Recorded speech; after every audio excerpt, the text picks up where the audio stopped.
But ఇప్పుడు చూస్తుంటే young ఏజ్లో కూడా కిడ్నీస్ ఫెయిల్ అవుతూ దట్ ఉంటాయి. ఇస్ ట్రూ అండి.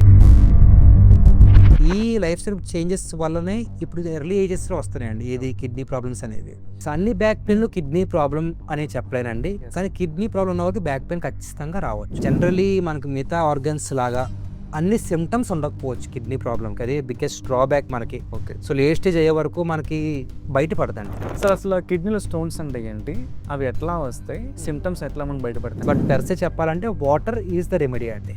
సో వాటర్ తాగకపోవడం అనేది చాలా పెద్ద హ్యూజ్ ఫ్యాక్టర్. చిన్న పిల్లలు నేను చూస్తున్న లీస్ట్ ఏజ్ అంటే మంత్స్లో కూడా చూస్తామండి కిడ్నీ ఓకే డయాలసిస్కి వెళ్ళే ప్రమాదం ఖచ్చితంగా ఉంది. సీకేడీ అంటే ఇర్రివర్సిబుల్ డ్యామేజ్ అండి, ఇంకా కిడ్నీ అనేది ఇంకా రికవరీ ఉండదు. సో సార్, డయాలసిస్ అనేది అని ఒక పేరు వెంటనే చాలా మంది భయపడుతూ ఉంటారు. డయాలసిస్లో we are using the best machine, Fresenius machines అంటామండి, ఉన్న వాటిలో నెంబర్ 1. హలో అండి, అందరికీ నమస్తే. నేను మీ డాక్టర్ ఉదయ్. ప్రతి వారం మన యునైటెడ్ హాస్పిటల్లో మనకున్న డాక్టర్స్ అందరితో కూడా రకరకాల ఆరోగ్య సమస్యల గురించి మనం మాట్లాడుతూ ఉన్నాము. ఈ వారం ప్రత్యేకంగా మీ అందరికీ సుపరిచితులు డాక్టర్ ప్రవీణ్ రవి గారు, నెఫ్రాలజిస్ట్ మనతో ఉన్నారు. సార్తో ఈరోజు మనం కిడ్నీ గురించి, దాని సమస్యల గురించి మనం ఈరోజు ఇన్డెప్త్ మనం డిస్కస్ చేద్దాం. Sir, welcome to the show. Sir నమస్తే అండి. మీ అందరికీ సార్ ఆల్మోస్ట్ కాన్సెప్ట్ అందరికీ కూడా మీరు బాగా తెలుసు, సుపరిచితులు. Thank you. నెఫ్రాలజీ డిపార్ట్మెంట్ అనగానే కిడ్నీ వేరే గుర్తు వస్తూ ఉంటారు.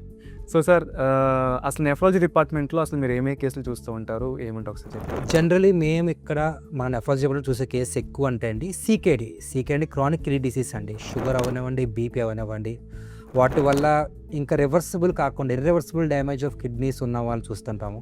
ఓకే ఏకే అంటే acute kidney injury, palm cut అవనివ్వండి మనకి ఎక్కువ చూసే కేసెస్. ఓకే పాయిజనింగ్ కేసెస్ అవనివ్వండి, ఇన్ఫెక్షన్ వల్ల వచ్చేటువంటి కిడ్నీ కేసెస్ చూస్తామండి. చిన్నపిల్లల్లో నెఫ్రోటిక్ సిండ్రోమ్ అంట, ఉబ్బుకామర్లు అంటామండి, ఆ కేసెస్ కూడా మనం ఈ మధ్య కొంచెం ఫ్రీక్వెంట్గా చూస్తున్నాము. సో ఎక్కువ చూసేవి CKD, AKI, nephrotic syndrome. Sir, మేజర్గా మీరు చూసే ఆర్గన్ వచ్చేసి కిడ్నీ. ఎస్ సార్, అసలు కిడ్నీ అనేది మన బాడీలో అసలు ఏ పని చేస్తూ ఉంటుంది, దాని నార్మల్ ఫంక్షన్ ఏంటి? గుడ్ అండి. కిడ్నీలో మన బాడీలో 2 కిడ్నీస్ ఉంటాయండి, ఈచ్ కిడ్నీ 150 grams ఉంటుంది. సో ఇంత చిన్న ఆర్గన్ మనకు చేసే ముఖ్యమైనటువంటి ఫంక్షన్స్ అనుకుంటే ఎక్స్క్రీషన్ ఆఫ్ వేస్ట్ అంటామండి, అంటే బాడీలో తయారీ వ్యర్థమైన పదార్థాలు, యూరియా, క్రియాటినిన్ ఇవన్నీ ఎక్స్క్రీట్ చేస్తుంది. ఓకే దాంతో పాటుగా వాల్యూమ్ కంట్రోల్ అంటామండి, అంటే ఫ్లూయిడ్ రెగ్యులేషన్, ఎంత వాటర్ ఉండాలి, ఎంత వరకు ఉండాలనేది దాన్ని కిడ్నీ రెగ్యులేట్ చేస్తుందండి. And electrolyte balance, sodium, potassium, calcium, మెగ్నీషియంని కిడ్నీ రెగ్యులేట్ చేస్తుంది.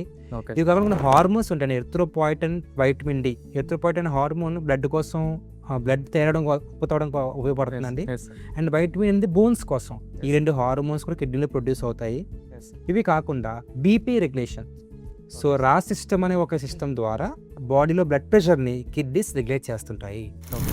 సార్, అంటే మీరు చెప్పిన దాన్ని బట్టి కిడ్నీ అనేది కేవలం అందరి జనాల్లో ఏముంటుందంటే కనుక ఓన్లీ ఫిల్టరేషన్ అనుకుంటారు, కానీ కిడ్నీ వల్ల అనేక ఫంక్షన్స్ ఉన్నాయి, లాభాలు కూడా ఉన్నాయి. దట్ ఈస్ ట్రూ అండి. ఒకటే కాకుండా ఈ బీపీ కంట్రోల్ అవనివ్వండి, హార్మోన్ రెగ్యులేషన్ అవనివ్వండి, ఇవన్నీ కూడా కిడ్నీస్ చూస్తాయి. సార్, ఇప్పుడు కిడ్నీ కనుక ఒకవేళ ఏమైనా డ్యామేజ్ అయితే, ఒకవేళ అది చేయాల్సిన పని కనుక చేయకుండా ఉంటే కనుక ఏమైనా టెస్టులు చేసి మన దాన్ని ట్రీట్ చేయగలమా? గుడ్ అండి. అండ్ జనరలీ మనకు మిగతా ఆర్గన్స్ లాగా అన్ని సిమ్టమ్స్ ఉండకపోవచ్చు కిడ్నీ ప్రాబ్లంకి, అదే బిగ్గెస్ట్ డ్రాబ్యాక్ మనకి. ఓకే సో లేట్ స్టేజ్ అయ్యే వరకు మనకి బయటపడదండి. ఓకే కాకపోతే ఎర్లీ స్టేజెస్లో చిన్న సిమ్టమ్స్ ఉంటాయి, కళ్ళ కింద వాపులు, ఓకే దూర ప్రయాణం చేస్తున్నప్పుడు కాళ్ళ వాపులు అవనివ్వండి, ఓకే యూరిన్ తగ్గడం, లేదా నైట్ టైం ఎక్కువసార్లు వెళ్ళడం కానీ, నాక్టూరియా అంటామండి, నైట్ టైం ఎక్కువసార్లు యూరిన్ వెళ్ళడం కానివ్వండి, యూరిన్లో కొంచెం రక్తం రావడం కానీ, చీమ్ రావడం కానివ్వండి.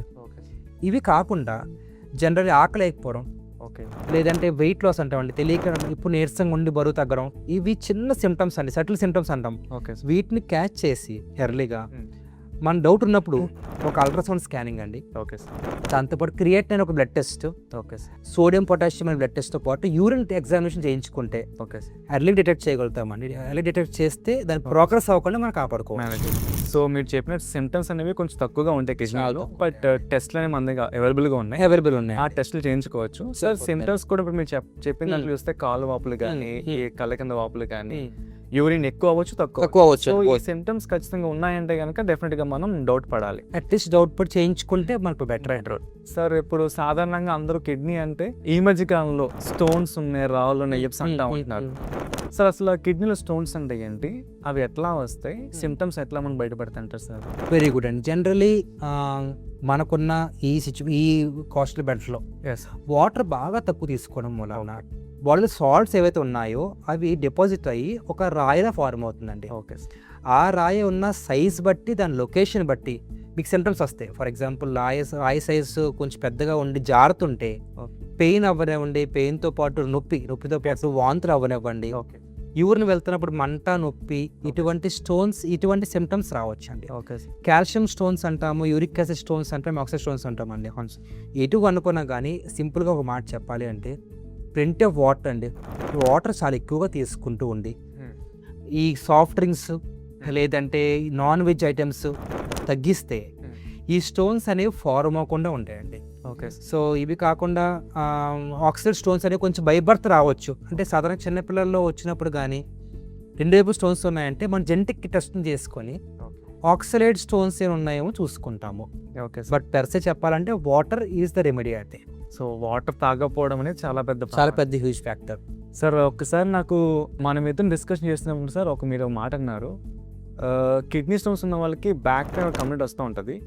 సో ఎనీ బ్యాక్ పెయిన్ చాలా మంది అనుకుంటుంటారు స్పైన్ ప్రాబ్లం అనుకుంటారు, బట్ బ్యాక్ పెయిన్ అనేది డెఫినెట్గా కిడ్నీ కూడా రిలేట్ అవ్వచ్చు. సో బ్యాక్ పెయిన్ సిమ్టమ్ని మనం జనరల్లీ ఎస్, అన్ని బ్యాక్ పెయిన్లు కిడ్నీ ప్రాబ్లం అని చెప్పలేనండి. కానీ కిడ్నీ ప్రాబ్లం ఉన్న వాళ్ళకి బ్యాక్ పెయిన్ ఖచ్చితంగా రావచ్చు. నెంబర్ 1 ఈ స్టోన్స్ సార్ అడిగినప్పుడు స్టోన్స్ గురించి మాట్లాడుకుంటే మనం ఆ సైజ్ బట్టి అండ్ ఉన్న లొకేషన్ బట్టి పెయిన్ వెనక నుంచి ముందుకు వస్తుంది అంటే వెనకాల వీపు నుండి గగ్గల్లో కానివ్వండి, తొడలో కానీ వస్తుందండి, డెఫినెట్లీ కిడ్నీ స్టోన్ అని మనం అనుకోవచ్చు. ఓకే. సీకేడీ పేషెంట్స్లో కూడా కూడా స్టోన్స్ పక్కన పెట్టి సీకేడీ పేషెంట్స్లో కూడా కాల్షియం అవి తక్కువడం మూలాన లో బ్యాక్ ఎక్ అనేది ఖచ్చితంగా ఉండవచ్చు. సార్ ఇప్పుడు మీరు చెప్పిన దాన్ని చూస్తే కిడ్నీలో స్టోన్స్ మాకు ఎక్కువ కనిపిస్తూ ఉంటాయి సార్. బట్ ఒకప్పుడు కిడ్నీ ఫెయిల్ అవడం అనేది ఎప్పుడో కానీ చూసేవాళ్ళం కాదు. దానికి ఏదో ఆపరేషన్ డయాలిసిస్. బట్ ఇప్పుడు చూస్తుంటే యంగ్ ఏజ్ లో కూడా కిడ్నీస్ ఫెయిల్ అవుతూ ఉంటాయి. ట్రూ అండి. నాకు తెలిసి మీకున్న ఎక్స్పీరియన్స్ లో తక్కువ ఏజ్ లో కూడా చూసుంటారు. సో ఎంత తక్కువ ఏజ్ లో కిడ్నీస్ ఫెయిల్ అయ్యాయి అండ్ మీరు చూసిన ఎక్స్పీరియన్స్ లో ఎందుకు అలా అవుతుంది అంటారు sir? Let's talk about this అంటే ఇనిషియలీ ఓల్డ్ ఏజ్ లోనే వచ్చేది కిడ్నీ ప్రాబ్లం, కరెక్టే అండి. అవును sir. But now life styles మారిపోయింది బాగా. ఒబెసిటీ ఒక పెద్ద ఫ్యాక్టర్ అయిందండి. Junk foods, all the stuff, physical activity లేకపోవడం, సరిగ్గా వాటర్ తీసుకుపోవడం, షుగర్ అండ్ బీపీ ఇప్పుడు ఇంతకుముందు ఓల్డ్ ఏజ్ వచ్చి ఇప్పుడు ఎంగేజ్ కూడా వచ్చేస్తున్నాయి. అండ్ ఇవన్నీ కాకుండా నెగ్లిజెన్స్ అండి. ఇన్ ద సెన్స్ వాళ్ళకి తెలుస్తుంది చిన్న కాలువాపులు ఉంటున్నాయి, కొంచెం ఆకలి తగ్గుతుంది, కానీ టెస్ట్ చేయించుకోవడానికి ఇష్టపడట్లేదు. సో క్రానిక్ అయ్యే వరకు మనకి సిమ్టమ్స్ బయటపడట్లేదు. ఈ లైఫ్ స్టైల్ చేంజెస్ వల్లనే ఇప్పుడు ఎర్లీ ఏజెస్లో వస్తున్నాయండి ఇది కిడ్నీ ప్రాబ్లమ్స్ అనేది. చిన్నపిల్లలు నేను చూస్తున్న లీస్ట్ ఏజ్ అంటే మంత్స్లో కూడా చూస్తామండి కిడ్నీ. ఓకే. Okay sir. అంటే జెనెటిక్ ప్రాబ్లమ్స్ అంటామండి. పుట్టుకతోనే కిడ్నీలో నీటి పురుగులు ఉండడం కానివ్వండి, కిడ్నీకి వెళ్ళే దారి యూరిట్రస్ అబ్నార్మాలిటీస్ ఉండడం కానివ్వండి, నెఫ్రోటిక్ సిండ్రోమ్ అంటే ఉబ్బు కామెర్లు, అది కంజెంట్ ఉబ్బు కామెర్లు వచ్చి అంటే పుట్టుకతోనే వచ్చేది తగ్గక కిడ్నీ ప్రాబ్లం వెళ్ళడం కానివ్వండి. సో ఇవి ఎప్పటి నుంచో ఉన్నావండి. బట్ ఇప్పుడు రీసెంట్గా మనకి యంగేజ్ పెరుగుతున్నాయని కారణం అయితే మాత్రం lifestyle modifications. Okay. Lifestyle habits బాగాలేకపోవడం వల్లనే ఈ obesity, hypertension, diabetes and one more thing I forgot to add over the counter medications అండి. ఓకే. పెయిన్ కిల్లర్స్ అవ్వనివ్వండి, యాంటీబయాటిక్స్ అవ్వనివ్వండి, కొంచెం స్టెరాయిడ్స్ కూడా వాడేస్తున్నారు. అంటే పెయిన్స్ ఉన్నాయి బయట అంటే డాక్టర్ రాయకుండా తెచ్చేసుకున్నారు. సో ఒక్కసారికి 2 సార్లకి మేము వాడుంటే పర్వాలేదేమో. బట్ క్రానిక్ మనం వాడుతూ ఉండే కొలది అది ఇనిషియల్గా ఏకే వస్తుంది. ఏకే అంటే కిడ్నీ ప్రాబ్లం వస్తుంది, తగ్గుతుందంటే ఉంటుంది. అది క్రానిక్ వదిలేస్తే ఇట్ విల్ బికమ్ సీకేడీ అంటే ఇంక వెనక్కి రాదని కిడ్నీ ఫంక్షన్ ఇంకా పూర్తిగా కంప్లీట్గా పోయినట్టే, ఇర్రివర్సిబుల్ అంటాము. ఓకే. సో లాంగ్ టర్మ్ అంటే కొన్ని సంవత్సరాల నుంచి పెయిన్ కిల్లర్స్ వాడుతున్నప్పుడు అయితే మనం డాక్టర్ ప్రిస్క్రిప్షన్ ఎక్కడ వాడుతాం, పెయిన్ కిల్లర్స్ వాడుతున్నప్పుడు సీకేడీ వచ్చి డయల్స్కి వెళ్ళే ప్రమాదం ఖచ్చితంగా ఉంది. సో ఇవి చూసుకుంటే ఈ యంగ్ ఏజ్లో ఉన్నటువంటి కిడ్నీ ప్రాబ్లమ్స్ మనం ఆపుకోవచ్చు అండి. ఓకే. సో సార్ యంగ్ ఏజ్లో ఖచ్చితంగా లైఫ్ స్టైల్ ఫ్యాక్టర్స్ అనేవి ప్లే చేస్తున్నారు అంతా కూడా. సార్ ఇప్పుడు డ్రగ్స్ అనేవి కూడా మీరు చెప్తూ ఉన్నారు పెయిన్ కిల్లర్స్ వల్ల కిడ్నీ పాడు. అవునండి సార్ ఒక్కసారి మన వ్యూయర్స్ కోసం అసలు ఎట్లా ఈ పెయిన్ కిల్లర్ టాబ్లెట్ వేసుకోవడం వల్ల కిడ్నీ ఫంక్షన్ ఎట్లా చేంజ్ అవుతుంది, ఆల్టర్ అవుతుంది? గుడ్ అండి. సో పెయిన్ కిల్లర్స్ 3 రకాలు తీసుకుందామండి. AKI, CKD, nephrotic syndrome. AKI అంటే అండి ఇప్పుడు ఈరోజు ఒక 1 వీక్లో గట్టిగా మీ పెయిన్ కిల్లర్స్ వాడుంటే డాక్టర్స్ ప్రిస్క్రిప్షన్ లేకుండా మీరు తెచ్చి మీరు వేసేసుకుంటుంటే ఓకే సార్ కిడ్నీ కిల్లర్స్ రక్తం ఆగిపోతుందండి. అంటే ప్రోస్టాగ్లాండిన్స్ అనే ఒక హార్మోన్స్ ఉంటాయి, వాటిని ఈ పెయిన్ కిల్లర్స్ ఆపేస్తాయి. అది ఆపడం మూలాన కిడ్నీకి వెళ్ళాల్సినంత రక్త సరఫరా తగ్గుతుంది. తగ్గుతుంది. That can lead to AKI, అంటే దాని వల్ల కిడ్నీ ప్రాబ్లం రావచ్చండి. Okay sir. కానీ ఇది ఆపేస్తే రివర్సిబుల్, అంటే మళ్ళీ కిడ్నీ ప్రాబ్లం నార్మల్ అవ్వచ్చు. అవ్వచ్చు. ఇలాగ మీరు ఆపకుండా కొన్ని సంవత్సరాల నుంచి ఈ స్టెరాయిడ్స్ అవ్వడం లేదా పెయిన్ కిల్లర్స్ అయినప్పుడు కంటిన్యూస్గా వాడుతూ ఉంటే ఇంటర్స్టిషియల్ నెఫ్రైటిస్ అంటామండి. అంటే కిడ్నీ లోపల భాగంలో ఫైబ్రోస్ అంటాం, అంటే ఉన్నటువంటి సెల్స్ అన్ని చనిపోయి ఫైబ్రస్ టిష్యూ ఫార్మ్ అయిపోతుందండి. That can lead to CKD అంటే ఇర్రివర్సిబుల్ డ్యామేజ్ అండి. ఇంకా కిడ్నీ అనేది ఇంకా రికవరీ ఉండదు. వాళ్ళలో పెయిన్ కిల్లర్స్ ఆపేసిన తర్వాత కూడా ఈ కిడ్నీ ప్రోగ్రెస్ అవుతూ పోయి డయాలసిస్కి వెళ్ళిపోతారు. ఓకే. సో అది డిపెండ్స్ ఆన్ డ్యూరేషన్ అండి. ఎంత కాలం నుంచి వాడుతున్నాము, ఎంత డోసేజ్ వేసుకున్నామో దాని మీద డిపెండ్ అయి ఉంటుంది. ఈ ఏకే అవనివ్వండి, సీకే అవనివ్వండి. ఇది కాకుండా పెయిన్ కిల్లర్స్ కొన్నిసార్లు నెఫ్రోటిక్ సిండ్రోమ్ రావచ్చు. నెఫ్రోటిక్ సిండ్రోమ్ అంటే ఉబ్బు కామెరలు. పెయిన్ కిల్లర్స్ ఎక్కువ వాడడం వల్ల కూడా నెఫ్రోటిక్ సిండ్రోమ్ అంటే ఎంసీ మినిమల్ చేంజ్ డిసీజ్ అంటామండి, అది కూడా వచ్చే అవకాశం ఉంది. సో ప్రోటీన్స్ పోవచ్చు, కిడ్నీ ఫంక్షన్ లాస్ అవ్వచ్చు. అది ఏకే అవనివ్వండి, సీకే అవనివ్వండి, అన్నిటికీ మూల కారణం పెయిన్ కిల్లర్స్ యూసేజ్. అది తగ్గించుకుంటే we can save hour kidney sir. Actually జనాలు ఉన్న ఒక మిస్కన్సెప్షన్ ఏంటంటే సార్, టాబ్లెట్లు వేసుకుంటే టాబ్లెట్లు అంతా ఫిల్టర్ చేసి లివరే కదా అనుకుంటా ఉంటాం. But actually main part kidney play చేస్తుంది రోల్ ఇక్కడ. అది ట్రూ అండి. అంటే 50% మెటబాలిజం లివర్ అనుకుంటే మిగిలిన 50% చాలా డ్రగ్స్ కిడ్నీ ద్వారానే బయటకు పోతాయి. So kidney filtration is a must.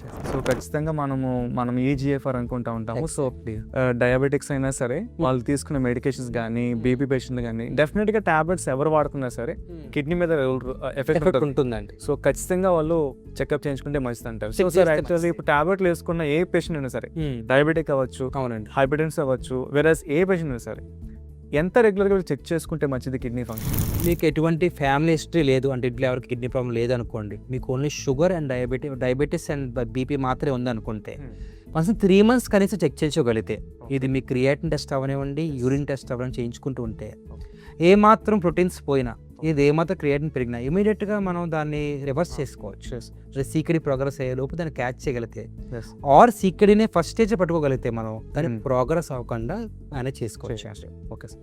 So drugs అనేవి చాలా చాలా మెయిన్ రోల్ ప్లే చేస్తూ ఉంటాయి. అది మీరు తీసుకునే డయాబెటిక్ మెడికేషన్ అవ్వచ్చు, హైపర్టెన్సివ్ మెడికేషన్ అవ్వచ్చు, పెయిన్ కిల్లర్స్ కూడా అవ్వచ్చు. మోకాలు నొప్పులు ఉన్నాయి, ఒళ్ళు నొప్పులు ఉన్నాయి, బ్యాక్ నొప్పి ఉందని ఏ నొప్పికైనా మీరు టాబ్లెట్ వేసుకోండి, డెఫినెట్గా కిడ్నీ మీద ప్రభావం చూపిస్తుంది సార్ చెప్తున్నాను. సో ప్లీజ్ అది మనం చెక్ చేసుకుంటా ఉంటుంది. సార్ ఇప్పుడు మీరు చెప్పిన పాయింట్లో సార్, ఇప్పుడు అక్యూట్ కిడ్నీ ఇంజరీ ఏకే అవునండి తక్కువలో అయితే ఈ విధంగా రివర్సిబుల్ చేయొచ్చు. ఒకవేళ లాంగ్ స్టాండ్లో వెళ్ళినప్పుడు క్రానిక్ అయిపోతుంది, మన చేతులు దాటేస్తాం. అవునండి. సో అక్కడ దాకా వెళ్ళిందంటే మేనేజ్ చేయడం కష్టమనే ఒక ఇది కూడా ఉంది కదా సార్? అవునండి. మీరు చెప్తూ ఉన్నారు సిమ్టమ్స్ కూడా లేట్గా వస్తూ ఉంటాయి, మనం నెగ్లెక్ట్ చేస్తూ ఉంటాము. అవునండి. I think most of them will land up in your OPD in chronic stage. So chronic లో వచ్చిన వాళ్ళని మీరు ఎలా మేనేజ్ చేస్తారు? క్రానిక్ స్టేజెస్ 5 stages ఉందండి. సిసిడి 1, 2, 3, 4, 5. మనం సాధారణంగా స్టేజ్ 3 దాటే వరకు మనం జనరల్ టాబ్లెట్స్తోనే మనం మేనేజ్ చేస్తాం. లైక్ బీపీ అవనివ్వండి, షుగర్ కంట్రోల్ అవనివ్వండి. దాంతోపాటు ప్రోగ్రెస్ అవ్వకుండా సపోర్టివ్ మెడికేషన్ ఉంటుంది, అవి పెట్టుకుంటామండి. బ్లడ్ తగ్గుతుంటుంది కాబట్టి, బికాస్ ప్రతి సీకేడీ పేషెంట్కి ఖచ్చితంగా బ్లడ్ డ్రాప్ ఉంటుంది, అది మెయింటైన్ చేయడానికి టాబ్లెట్స్ వాడతామండి. హైపోకాల్సిమిక్, కాల్షియం తక్కువ అవుతుంటుంది, కాల్షియం మెయింటైన్ చేసుకుంటాము. ఇవి సపోర్టివ్ మెడికేషన్ ఇస్తూ ఉంటాం. స్టేజ్ 3 దాటిన తర్వాత వి అడ్వైజ్ ద పేషెంట్కి అడ్వైస్ చెప్తుండే డయల్స్ అవసరం ఉండే ఛాన్స్ ఉంటుంది కాబట్టి ఫిష్లో చేయించుకోమంటామండి. ఫిష్లో అంటే డయల్స్ పెట్టుకోవడానికి ఒక దారి, ఒక యాక్సెస్. సో సికెడీ స్టేజ్ 3 దాటితో చేసుకోమంటాం. 4, 5 వచ్చేసరికి ఏంటంటే సిమ్టమ్స్ పెరుగుతాయండి. Okay sir. బీపీ కొంచెం ఎక్కువ అవ్వచ్చు, వాపులు లేదంటే ఆయాసం రావచ్చు. కాబట్టి డైట్ రెస్ట్రిక్షన్ అవ్వరేమండి, అంటే ఫాస్ఫరస్ తగ్గించమంటాము, పొటాషియం తగ్గించమంటాము, సోడియం తక్కువ, సాల్ట్ వేసుకోమంటామండి. వాటర్ ఇంటేక్ కూడా ఎంత ఒక పరిమితిలో ఎంత వరకు తాగాలని చెప్తామండి. So diet is very very important. Medications are important అండి. అండ్ ఫైనల్లీ ఒకవేళ ఇన్ని చేసాక కూడా కిడ్నీ ప్రోగ్రెషన్ ఆగకపోతే అప్పుడు వీళ్ళు tell them about real replacement therapy, అంటే డయాలసిస్ అండి.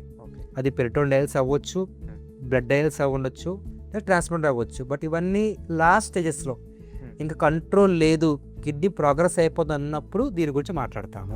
సార్ ఇప్పుడు ఆ పేరు తీయడానికి నేనే భయపడుతూ ఉంటాను. డయాలసిస్ అనేది చాలా ఒక మెంటల్గా కూడా ఉంటుంది. సో సార్ డయాలసిస్ అనేది అని ఒక పేరు వెంటనే చాలా మంది భయపడుతూ ఉంటారు.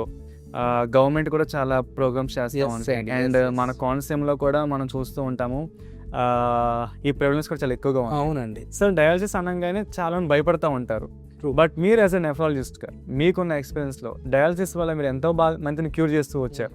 సో డయాలసిస్ తీసుకునే పేషెంట్స్కి మీరు ఏమన్నా ఒక మాట చెప్పారు? డయాలసిస్ అనేది అందరిలోనూ ఇంకా ఎండ్ స్టేజ్ అనుకోవడానికి లేదండి. కొంతమంది ఏకే ఇందాక మనం చెప్పుకున్నాం, ఫర్ ఎగ్జాంపుల్ ఇన్ఫెక్షన్ వల్ల దానివల్ల వచ్చే కిడ్నీ ప్రాబ్లము తగ్గే వరకు డయాలసిస్ సపోర్ట్ ఇస్తే సరిపోతుందంటే అది లైఫ్ లాంగ్ డయాలసిస్ అని అర్థం కాదు. నెక్స్ట్ పాయిజనింగ్ కేసెస్లో కూడా కొన్నిసార్లు డయాలసిస్ చేస్తామండి. పొటాషియం అలా ఎలక్ట్రోలైట్స్ ఎక్కువ ఉన్నప్పుడు కూడా డయాలసిస్ చేయాల్సి వస్తుంటుంది. ఇప్పుడు సారినట్టు సీకేడీకి వస్తే మన ఒక సీకేడీలో డయాలసిస్ గురించి మాట్లాడుకుంటే డైట్ కరెక్ట్గా తీసుకుని కరెక్ట్గా మీరు చెప్పిన వారానికి 2 సార్లు 3 సార్లు అవసరం తగ్గ డయాలసిస్ వచ్చేసి ట్యాబ్లెట్స్ వాడుతూ ఉంటే అంత ప్రాబ్లమ్స్ ఏమీ రావండి. అంటే ఈ వాపులు అవ్వండి ఆయాసం అవ్వండి ఎప్పుడు వస్తాయంటే మనం డైట్ సరిగ్గా లేకపోయినా ట్యాబ్లెట్స్ సరిగ్గా వాడకపోయినా తప్పించి డయాలసిస్ ఆఫ్ కోర్స్ నేను కంప్లీట్ నార్మల్గా ఉంటానని చెప్పలేను కానండి. డయాలసిస్ కరెక్ట్ టైం చేసుకుంటూ ఉంటే లైఫ్కి మన ప్రాబ్లం లేకుండా కొంతవరకు తీసుకురాగలము. ఓకే సార్, ఒక బిగ్గెస్ట్ అచీవ్మెంట్ ఏంటంటే సార్ మన ఒక 2-3 months బ్యాక్ మన హాస్పిటల్కి ఒక కాల్ వచ్చింది, లైక్ ఫ్రమ్ అమెరికా నుంచి వచ్చింది. ఓకే అండి. అక్కడ నుంచి ఒక పేషెంట్ ఇండియా విజిట్ చేస్తున్నారు. ఓకే మల్కీపురం విజిట్ చేస్తారండి. ఆయన వీక్లో 5 days అండ్ డయాలసిస్ తీసుకోవడం. ఓకే. సో వాళ్ళ అటెండర్స్ నాతో మాట్లాడినప్పుడు నేను మీతో మనం డిస్కస్ చేసి మనం డయాలసిస్ కూడా చేస్తాం. So for the first time ఒక అమెరికన్ పేషెంట్కి మనం ఇక్కడ మల్కీపురం మన ANDలో డయాలసిస్ చేసాం. ఆల్మోస్ట్ ఒక 2 weeks మనం చేసాం. ఇది ఒక బిగ్గెస్ట్ అచీవ్మెంట్ అనుకుంటాను. అండ్ నేను ఫీడ్బ్యాక్ తీసుకున్నప్పుడు వాళ్ళు ఏమన్నారంటే స్టాండర్డ్స్ కానీ మీరు ఇచ్చిన కన్సల్టేషన్ కానీ హోల్ కేర్ అంతా కూడా ఈక్వల్ టు అమెరికన్ స్టాండర్డ్ టైప్లో ఉంది. వీఆర్ సో హ్యాపీ అన్నారు సార్. సో సార్ మన మెడినేటర్లో ఉన్న మల్కీపురం కానీ అంబాజీపేట కానీ మన మెయిన్ హాస్పిటల్ కానీ అక్రాస్ పాలకొల్లు కానీ అక్రాస్ సెంటర్స్ డయాలసిస్ సేవలని మనం చాలా చక్కగా ఇస్తూ ఉన్నాము. సో మీరు ఇంకా ఈ కేర్ ఇంకెంత బ్రహ్మాండంగా ఉందో మీరు అని చెప్పగలుగుతారు? Yes sure. డయాలసిస్లో we are using the best machine, Fresenius machines అంటామండి. ఉన్న వాటిలో నెంబర్ 1 డైలైజర్ అవనివ్వండి, ఫిల్టర్స్ అవనివ్వండి, ఆరో ప్లాంట్లో డబ్బర్ ఆరోగా పెట్టుకొని we are doing the best we can. Dialysis wise no compromise. Fistulas అవనివ్వండి, యాక్సెస్ అవనివ్వండి, డైలైజర్ అవనివ్వండి, మిషన్ అవనివ్వండి, స్లెడ్ మిషన్ కూడా మన దగ్గర ఉందండి. ఎవరికైతే బీపీ లోగో ఉందో వాళ్ళకి స్లెడ్ మిషన్ మీద కూడా డయాలసిస్ మనం చేయగలం. హీమోడై ఫిల్ట్రేషన్ అంటాం, అంటే ఈ డయాలసిస్లో రకం. ఇటువంటి డయాలసిస్ మన దగ్గర అవి కూడా మన దగ్గర అవైలబుల్ ఉన్నాయి. ఓకే. సో ఒక సపరేట్ డెడికేటెడ్ యూనిట్ ఉంటుంది, ఒక సపరేట్ రూమ్ ఇస్తాం. We have a separate well train technicians మన దగ్గర చాలా మంది ఉన్నారు. సో ఆరో ప్లాంట్ గురించి చూడాల్సిన రెగ్యులర్గా దాన్ని మేము చెకప్ చేసుకుంటామండి. వీట్ బ్యాక్టీరియాలజికల్ అనాలిసిస్ అవనివ్వండి, కెమికల్ అనాలిసిస్ అవనివ్వండి, we do it very regularly. Once మనం చేయించుకుంటూ ఉంటాము. అండ్ ప్రతిరోజు డిస్ఇన్ఫెక్షన్ అవుతుంటుంది. So I can tell this clearly and proudly, మనం we are par with any other centre అండి, not just in India, even abroad కూడా. అంటే ఎవరు ది బెస్ట్ క్వాలిటీ డయాలసిస్ అయితే మనం ఇక్కడ ఇవ్వగలుగుతున్నాం. డయాలసిస్ అవసరం రాకూడదు, బట్ ఇన్ కేస్ అంతవరకు వస్తే మాత్రం we're always there to serve you. Yes sir. So as a say prevention is always better than cure. Sir కూడా అదే చెప్తూ ఉన్నారు. సిమ్టమ్స్ మనకి తొందరగా తెలిసినప్పుడు ఒకవేళ మీకు ఏ డౌట్ ఉన్నా సరే సార్ ఎనీ టైం అవైలబుల్గా ఉంటారు మన మెడికల్ హాస్పిటల్లో across the centres, across the locations. So ఏ చిన్న డౌట్ ఉన్నా సరే మీ నియరెస్ట్ మన క్లినిక్కి వెళ్ళండి, డాక్టర్తో మాట్లాడండి, టెస్టులు చేయించుకోండి, సార్ని కలవండి. And we can prevent this before. So symptoms మీరు నెగ్లెక్ట్ చేయొద్దు. సార్ చెప్పినట్టుగా అవన్నీ కూడా మీరు నోట్ చేసుకోండి. అండ్ మెయిన్లీ వాటర్ అనేది చాలా ఇంపార్టెంట్. సో అది మనం తీసుకుంటే కనుక ఆల్మోస్ట్ అన్నీ కూడా మనకు కవర్ అవుతూ ఉంటాయి. సో ఈవెన్ ట్యాబ్లెట్స్ కూడా తక్కువ మోతాదులో తీసుకోవాలి, డాక్టర్స్ సర్వేలెన్స్ ఖచ్చితంగా ఉండాలి. ఇవన్నీ మీరు నోట్ చేసుకుంటే కనుక డెఫినెట్గా మనం కిడ్నీని మనం డయాలసిస్కి వెళ్ళకుండా ప్రివెంట్ చేయొచ్చు. So thank you sir, thank you so much అండి. ఈరోజు ఇండెట్ మనం డిస్కస్ చేసాము. ఐ థింక్ ఇంకా చాలా టాపిక్స్ ఉన్నాయి, will discuss in next week. Sure అండి. Thank you sir, thank you so much.